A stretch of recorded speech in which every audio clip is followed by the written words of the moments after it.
My name is Elena Moore.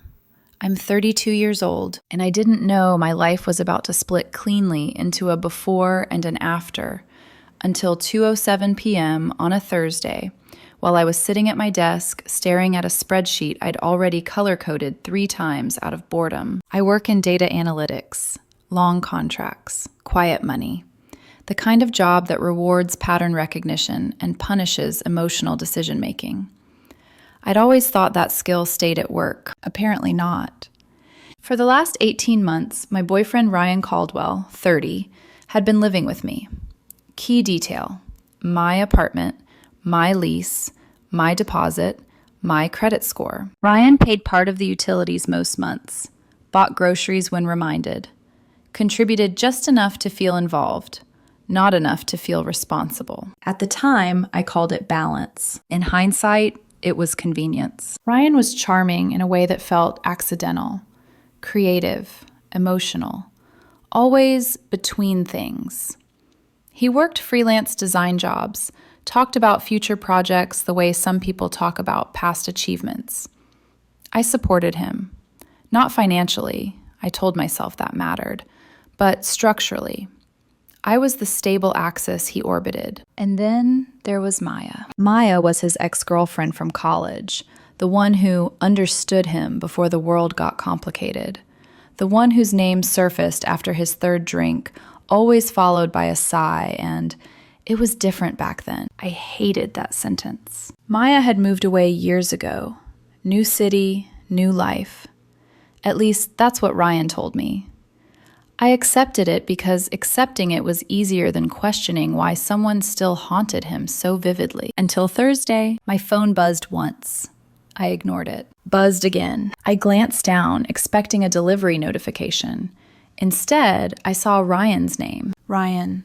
Hey, random news. Maya's in town for a few days. That familiar knot formed instantly. Low in my stomach, sharp and unwelcome. I typed, "Oh, when are you seeing her?" Before I could hit send, another message came through. Ryan, she's staying downtown. We're going to catch up. I'm just going to stay at her hotel tonight and tomorrow. It's easier than her coming here. Don't be insecure. I read that last line 4 times. Don't be insecure. Not, are you okay with this? Not, let's talk. A diagnosis. A dismissal. A preemptive strike. He wasn't asking permission. He was setting terms. I stared at the blinking cursor, weighing my options. I could object, calmly, rationally, and be labeled controlling, or emotional, or threatened by a woman who wasn't a threat. He'd already written the script where I was wrong, so I chose a different one. I deleted my half-typed reply and wrote 2 words instead. Me. Sounds fun. His response came almost instantly. Ryan, thanks for being cool about it. You're the best. See you in a couple days. I put my phone face down on the desk. The knot was gone. In its place was something colder, clearer. In that moment, I understood something with startling precision. I wasn't in a relationship. I was a placeholder. And placeholders get replaced. If someone tells you they're leaving, even temporarily, believe them. I didn't cry. I didn't pace. I didn't call a friend. I opened a new tab and got to work. 2:18 p.m. I called Swiftline Relocation Services. Discreet, executive-level moves, emergency scheduling. I need a same-day pack and hold, I said. Occupant moving out, effective immediately. The woman didn't hesitate. Quoted me a number that made my jaw tighten. Yes, I said, that's fine. 4 p.m., 2:24 p.m. I called a 24-hour locksmith, full rekey, front door, deadbolt, patio. 6 o'clock, he said. Perfect. 2:29 p.m. I logged into my credit card account. Ryan was an authorized user. I clicked remove. I didn't report the card stolen.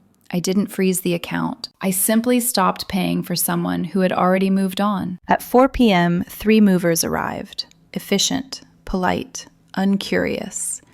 What's coming with us? One asked. I pointed. Everything that's his. The spare bedroom closet.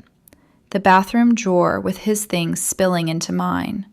The stack of sketchbooks, the guitar he never played anymore, the box under the bed, the one I'd never opened but knew held remnants of Maya. That too, I said quietly. Please be careful. By 5:45 p.m., the apartment echoed. By 6:10 p.m., the locks were changed. At 7 p.m., I sat on the floor of my empty living room, pizza box in my lap, phone vibrating beside me. Ryan was calling. I didn't answer. I took a bite and breathed in the silence. It tasted like relief. By the time I finished my second slice of pizza, my phone had lit up like a distress beacon. Missed call. Missed call. 3 texts in a row. I didn't touch it. I wasn't angry. That surprised me. I'd expected rage or grief or at least a tremor in my hands. Instead, there was a steady clinical calm, the same one I get when a client's system collapses and I'm the only person in the room who understands why. When you see the whole structure clearly, panic feels unnecessary. At 7:43 p.m., I checked my phone. Ryan, Elena, call me. What the hell is going on? Another text followed almost immediately. Ryan, this isn't funny. The front desk says my card was declined for the incidentals. Did you mess with something? I leaned back against the wall, the new locks clicking softly when the air shifted. I'd forgotten he'd taken the couch when he moved in. Apparently, he'd also taken my assumption that I would always smooth things over. I opened my camera roll and found the screenshot I'd taken earlier, his message, word for word. I'm staying at her hotel. Don't be insecure. I attached it to a reply and began typing. Me. Since you're catching up with Maya and staying elsewhere, I assumed you'd want a clean transition. I hired Swiftline Relocation Services to pack and secure your belongings this afternoon. Everything is inventoried and insured. I paused, reread, then continued. They're holding your items under reference number SL-88419. There's a release fee of $2,800 that you'll need to pay them directly to schedule delivery or long-term storage. I added the rest carefully. I also rekeyed the apartment for my own security and removed you as an authorized user from my credit card. Please make sure you have alternate arrangements for the hotel and the moving fee.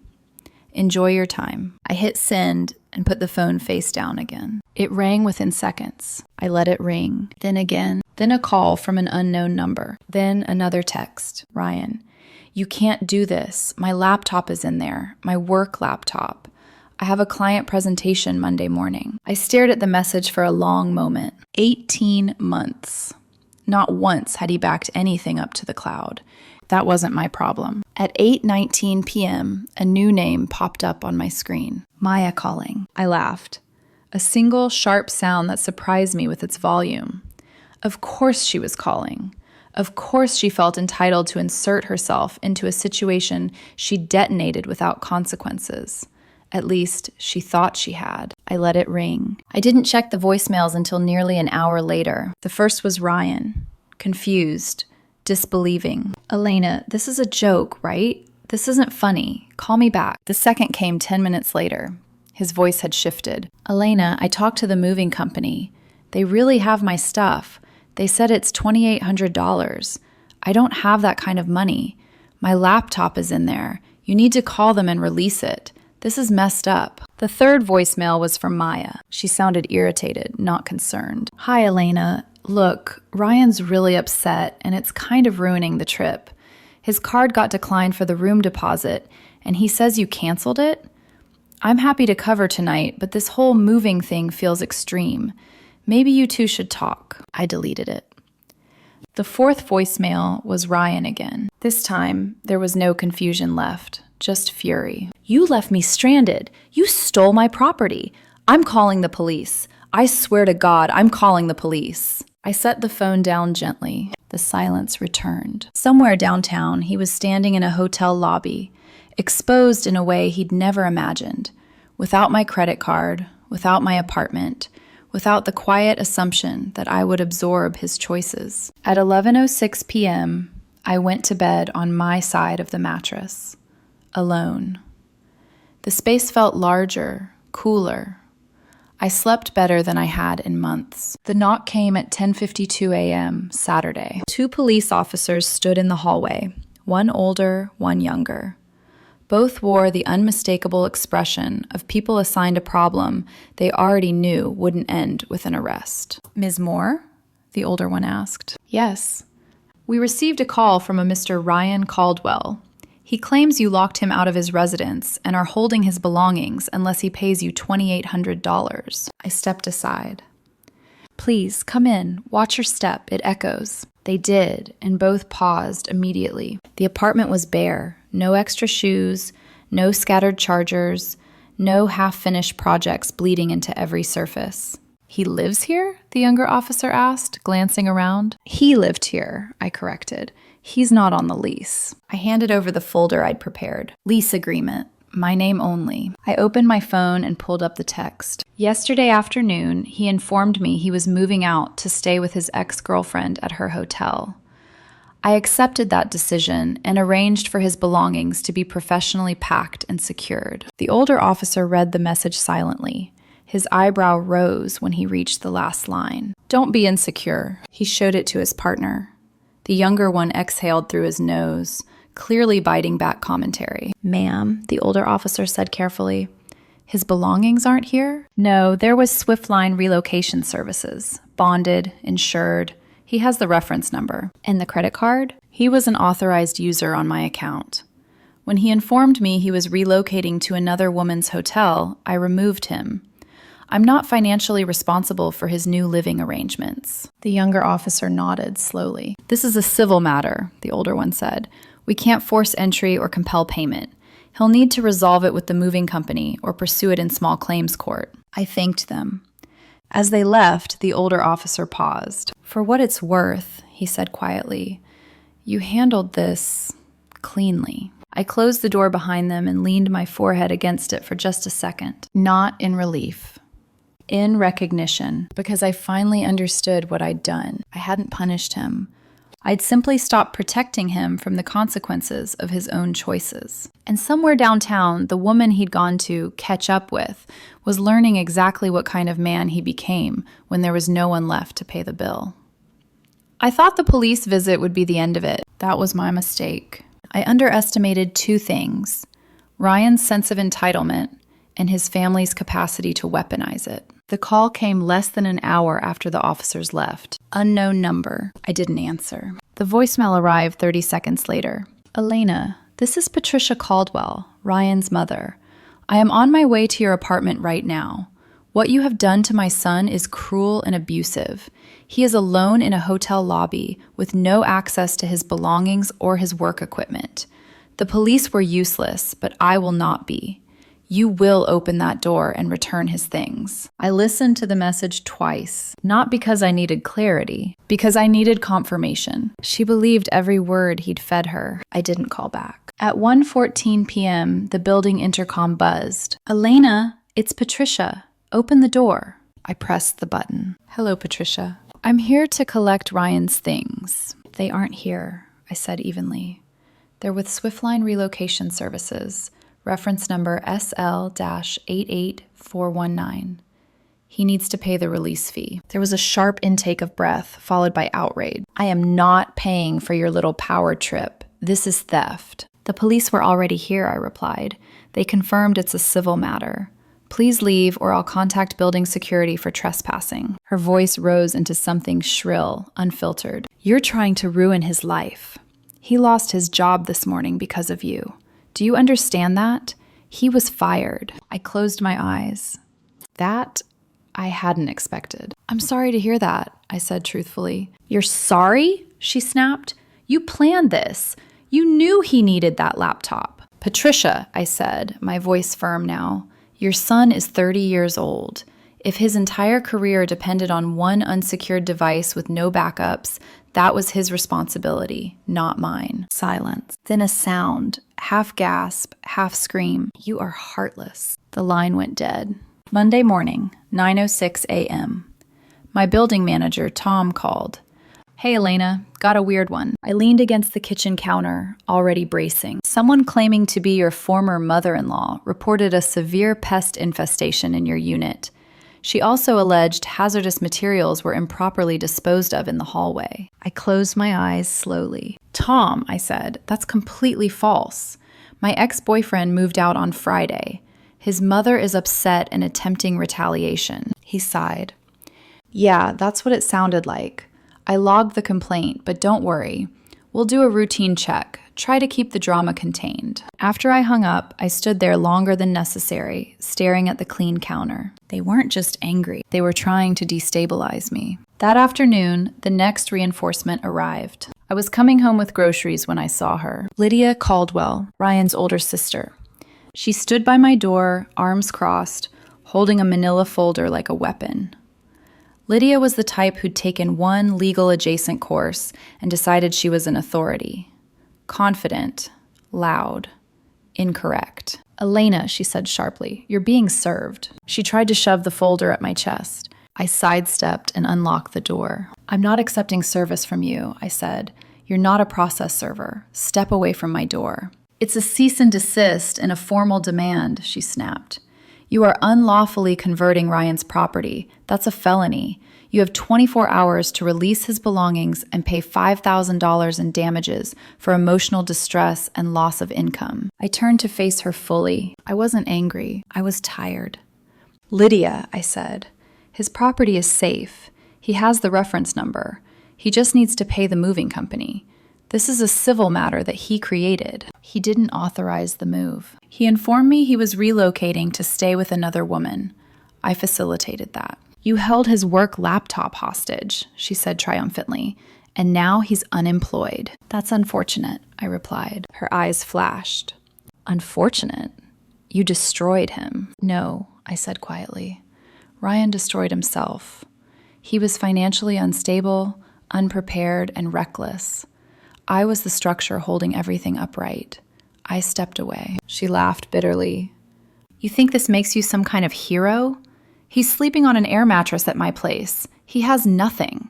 "I believe he took the couch when he moved in with me," I said. She stared at me for a long moment, then thrust the folder into my hand anyway. "You'll be hearing from our lawyer." "Great," I said, pulling out a business card. "Here's mine. Have yours contact him." She stormed off, shouting something about karma. The letter arrived the next day. It was impressive. Typos, inaccurate statutes, a demand that I pay Ryan's hotel bill, storage fees, and emotional damages. My lawyer smiled when he read it. "This will take one paragraph," he said. His response went out that afternoon. Concise, brutal, correct. We never heard from that lawyer again. But the real damage wasn't legal. It was personal.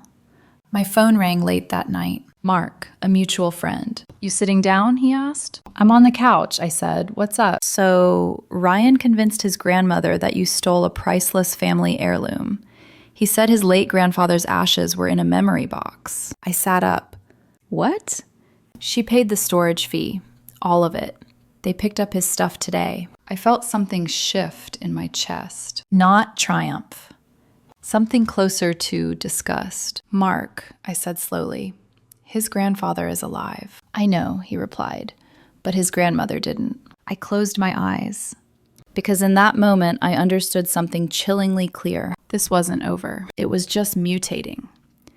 When Mark told me Ryan had convinced his grandmother that I'd stolen a box containing his grandfather's ashes, I didn't react the way I expected. I didn't gasp.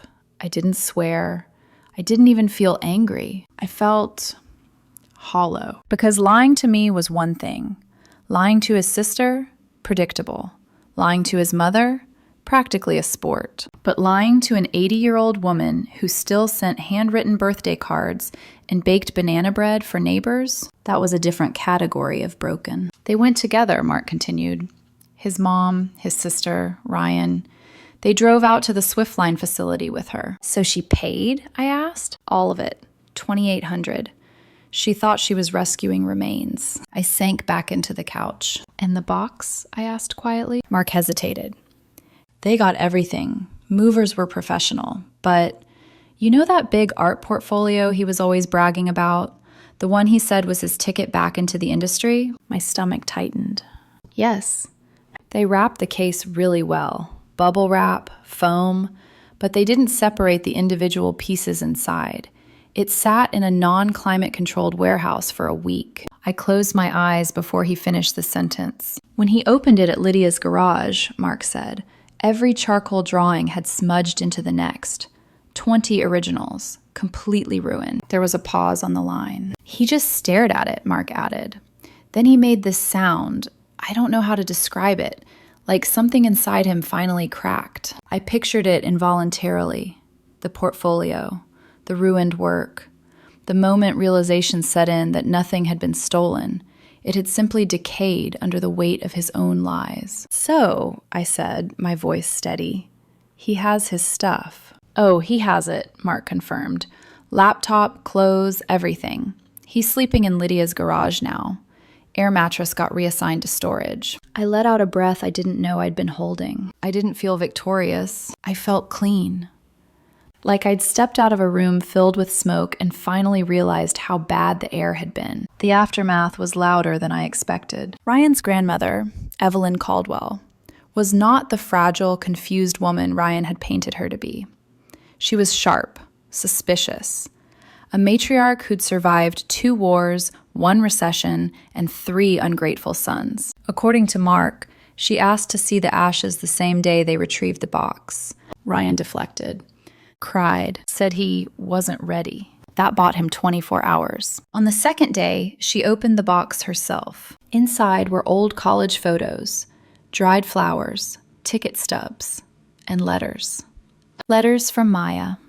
No ashes. Evelyn didn't yell. She went very quiet. Then she asked one question. Who told me this lie? That was when the entire structure collapsed. Patricia folded first. Lydia followed. The hotel stay, the text, the moving company, the police visit, the fake heirloom. All of it spilled out in a frantic attempt to reframe themselves as victims of circumstance rather than architects of disaster. Evelyn listened. Then she demanded her money back immediately. Patricia didn't have it. Lydia didn't have it. Ryan definitely didn't have it. What they did have was each other and a shared understanding that someone would have to take the fall. Ryan tried to buy time. He sent messages, borrowed phones, new numbers. One finally made it through. Ryan. Elena, I know you hate me. I deserve it. But my grandmother is threatening to tell the entire family. She wants her money back. I don't have it. I lost my job. I have nothing. Please, just tell her it was a misunderstanding. Say you did have the box. Please. I'll pay you back. $100 a month, I swear. I stared at the screen for a long time, not because I was tempted, but because I finally understood something fundamental. He wasn't sorry. He wasn't ashamed. He was afraid of consequences that couldn't be smoothed over with charm or redirected onto someone else. I took a screenshot. Then I did the one thing he never expected. I forwarded it. To Evelyn Caldwell. My message was short. I believe this belongs to you. I have never met you. I never had your husband's ashes. I wish you luck in retrieving your $2,800. Please do not contact me again. That was it. No commentary, no emotion, just truth. According to Mark, Evelyn called a family meeting that night, not a discussion, a reckoning. Ryan was forced to stand in front of his aunts, uncles, and cousins and confess everything. The cheating, the lies, the fraud, the manipulation. There was no yelling, just silence. The kind that rewrites how people see you forever. By the end of the night, Ryan was effectively exiled. Patricia and Lydia were strongly encouraged to repay Evelyn's money. Ryan was told very clearly that he was no longer welcome to stay in anyone's home until he did something, anything, to prove he wasn't a liability. A month passed. My apartment changed. Not dramatically, subtly. I bought a new couch, dark gray leather, solid. A new mattress, firmer. I signed up for a certification course I'd been postponing. The space stayed quiet. No half-finished projects, no emotional static, just air. Mark called once more. Final update, he said. Ryan's still unemployed, applying for retail jobs, living in Lydia's garage. Grandmother hasn't spoken to him since. I thanked him and hung up. I didn't feel smug. I didn't feel sad. I felt finished. Because here's the truth no one likes to admit. I didn't ruin his life. I didn't orchestrate revenge. I didn't punish him. I simply stepped out of the role he'd assigned me, the buffer, the safety net, the woman who absorbed consequences so he wouldn't have to. The moment I stopped doing that, gravity took over, and gravity is never personal. The silence afterward was total. No calls, no messages, no sudden appearances from people who believed proximity entitled them to influence. For the first time in over a year, my phone existed only to serve me. That quiet didn't feel empty. It felt earned. I hadn't realized how much emotional noise Ryan generated until it was gone. The constant low-level management, reminders, reassurances, soft landings, had been a second job I never clocked into consciously. When it ended, my days stretched wider, cleaner. I stopped checking my phone reflexively. I slept through the night. And then, 2 weeks after the family intervention, I heard one last thing. Not from Ryan, from Evelyn Caldwell. A letter arrived in the mail. Real paper, handwritten address. I considered throwing it away, unopened. Instead, I sat at the kitchen table and opened it carefully. Elena, I won't take much of your time. I am writing only to say thank you for telling me the truth when you didn't owe me anything. I raised my grandson better than this, or at least I thought I did. That failure is mine to sit with, not yours. I have recovered my money. I will recover my peace, in my own way. I wish you a life free of people who mistake kindness for obligation. Evelyn. I folded the letter and placed it in a drawer. That was the last time Ryan's family entered my life in any form. 3 weeks later, Ryan tried once more. A message from an unfamiliar number appeared while I was at work. Elena, it's me. Please don't block this. I just need to talk. I stared at the screen, feeling nothing. Not anger, not sadness, not curiosity, just distance. Ryan, I messed up. I know that now. I didn't realize how much you did until you stopped. I'm not asking for money. I just want closure. Closure. The word people use when they want absolution without accountability. I typed slowly. Me. There's nothing left to close. Please don't contact me again. I blocked the number. That was the end. No dramatic confrontation, no tearful apology scene, no redemption arc. Just an ending. Life has a strange way of normalizing clarity. A month became 2. 2 became 3. My certification course turned into a new contract. Better pay, more control, less chaos. I started going to the gym in the mornings instead of evenings. A small shift that made my entire day feel intentional. Friends commented on the change. You seem lighter, one said. I was, because when you stop carrying someone else's consequences, your posture changes. I thought about Ryan once in a while, not fondly, not bitterly, just analytically, like a completed case study. He'd built his life on the assumption that someone would always soften the landing, that no matter how impulsive, careless, or entitled he became, there would be a woman absorbing the shock. I had been that woman.